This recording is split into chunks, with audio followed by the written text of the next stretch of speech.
Jumpa lagi dengan Ibu Dernika Simarmata SPD. Saat ini kita akan belajar IPS di kelas 7-3. Bagaimana kabarnya anak-anak Ibu semua kelas 7-3? Semoga anak-anak Ibu dalam kondisi yang sehat ya. Begitu juga dengan orang tua yang mendampingi anak-anak yang sedang belajar, semuanya dalam kondisi yang sehat. Nah, anak-anak ibu, kita lanjut kemudian ya. Sebelum ibu jelaskan materi bentuk-bentuk interaksi sosial ya, anak-anak ibu perhatikan gambar-gambar yang ada di sini di slide ini yang menunjukkan bahwa manusia selalu melakukan interaksi. Baik anak-anak ibu, yang akan kita pelajari adalah bentuk-bentuk interaksi sosial.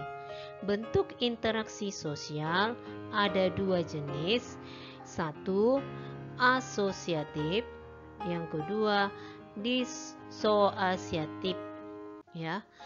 Nah, bentuk interaksi sosial asosiatif yaitu seperti kerjasama, akomodasi, asimilasi, akulturasi. Sedangkan bentuk interaksi sosial disasosiatif seperti persaingan, kontroversi, pertentangan ya. Nah, kemudian kita akan pelajari satu persatu ya. Nah, interaksi sosial memiliki dua macam bentuk. Tadi sudah ibu jelaskan, yang pertama bentuk asosiatif. Apa itu pengertian bentuk interaksi sosial asosiatif? Adalah hasil dari hubungan positif dan dapat menghasilkan persatuan. Ya. Nah, kemudian interaksi sosial bentuk disasosiatif adalah hasil hubungan negatif dan dapat menimbulkan perpecahan. Jadi anak-anak ibu, coba kamu bandingkan. Asosiatif itu merupakan hubungan yang positif yang menghasilkan persatuan. Sedangkan disasosiatif adalah hasil hubungan negatif yang menimbulkan perpecahan ya. Nah, kemudian anak-anak ibu, jenis-jenis interaksi sosial asosiatif. Yang pertama, kerjasama atau kooperasi. Ini adalah usaha bersama yang dilakukan orang-orang untuk tujuan bersama. Jadi di dalam kerjasama tersebut, orang-orang akan saling mendukung, bersinergi, dan saling membantu. Ya. Ada 5 bentuk kerjasama, yaitu kerukunan, kooptasi, koalisi, ya, dan joint venture. Ya. Contoh kerjasama yang ada di masyarakat, misalnya kerjasama membersihkan, kerja bakti membersihkan paret, ya, dan lain-lain. Masih banyak ya nak. Kemudian bentuk-bentuk dari kerjasama yang ibu sebutkan tadi, ya. Nah, yang pertama tadi kerukunan. Kerukunan itu mencakup gotong royong dan tolong menolong. Ya. Kemudian kompromi. Kompromi maksudnya masing-masing pihak yang bertentangan saling mengurangi tuntutannya. Contoh, beberapa partai politik karena sadar kekuatan masing-masing sama, maka mengadakan koalisi. Ya. Kemudian kooptasi. Kooptasi itu maksudnya penerimaan unsur-unsur dalam kepemimpinan. Ya, penerimaan unsur-unsur dalam kepemimpinan. Ya, misalnya kepemimpinan dari Bapak Presiden Jokowi, ya, yang bisa diterima oleh seluruh menteri-menteri yang akan bekerja sama membantu Presiden Jokowi melakukan tugas dan tanggung jawabnya. Nah, kemudian bargaining.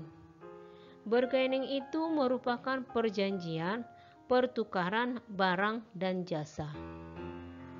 Kemudian koalisi.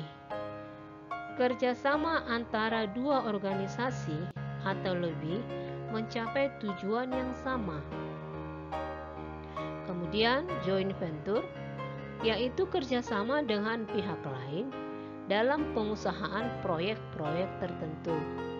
Ya, contoh penambangan batu bara atau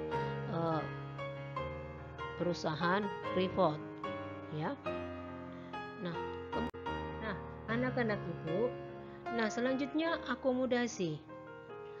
Akomodasi itu apabila masyarakat mematuhi semua norma yang berlaku di wilayahnya, maka hal ini disebut sebagai akomodasi.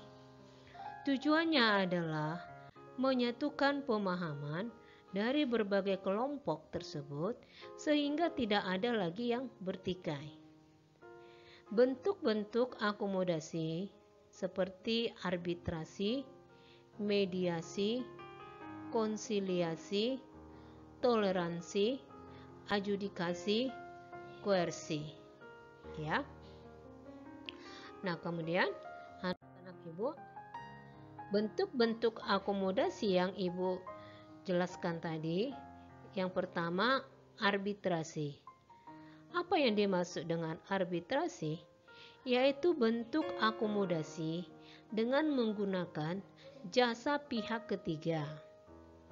Karena pihak yang bersengketa tidak mampu menyelesaikan pertengkarannya atau persengketaannya. Ya, pihak ketiga ini ditunjuk oleh yang bersengketa atau merupakan pihak yang berwenang. Contoh, PBB atau Perserikatan Bangsa-Bangsa membantu penyelesaian dua negara yang sedang berselisih. Misalnya Israel dengan Palestina. Nah, kemudian koersi adalah penyelesaian masalah dengan cara kekerasan atau dilakukan dengan paksaan untuk mendapatkan solusi yang sesuai dengan keinginan. Ya.